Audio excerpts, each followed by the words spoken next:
ఆ అమ్మాయి చావుకు కారణం ఎవరో కూడా ఆ రోజు సజ్జల భార్గవ రెడ్డికి తెలుసు, సజ్జల రామకృష్ణారెడ్డికి తెలుసు, జగన్మోహన్ రెడ్డికి తెలుసు.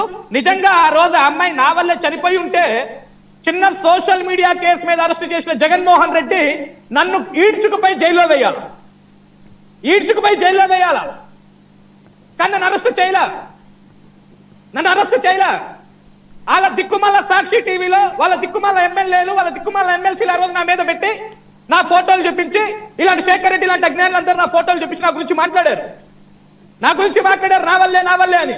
వాళ్ళ కుటుంబం కూడా నా మీద క్లెయిమ్ చేయాలి, ఈవెన్ వాళ్ళ కుటుంబం కూడా నా మీద క్లెయిమ్ చేయాలి.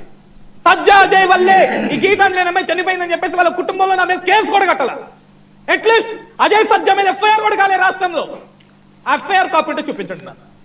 నేను తప్పు చేసే నా మీద ఎఫ్ఐఆర్ కాపీ ఉంటే చూపించండి నాకు. నేను వదిలేస్తా రాజకీయాలు. శేఖర్ వదిలేస్తాడా? ఎఫ్ఐఆర్ కాపీ తెచ్చి దమ్ముందా? సిగ్గులేని మాటలని మాట్లాడతారు ఎప్పుడో.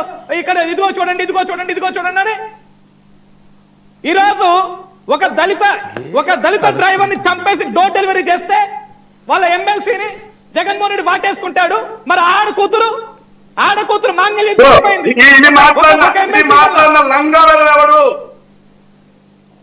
శేఖర్ ఏంటండి ఆయన చూపించమంటున్నాడు కదా, ఆయన ఎందుకు అరెస్ట్ చేయలేదు అప్పుడు?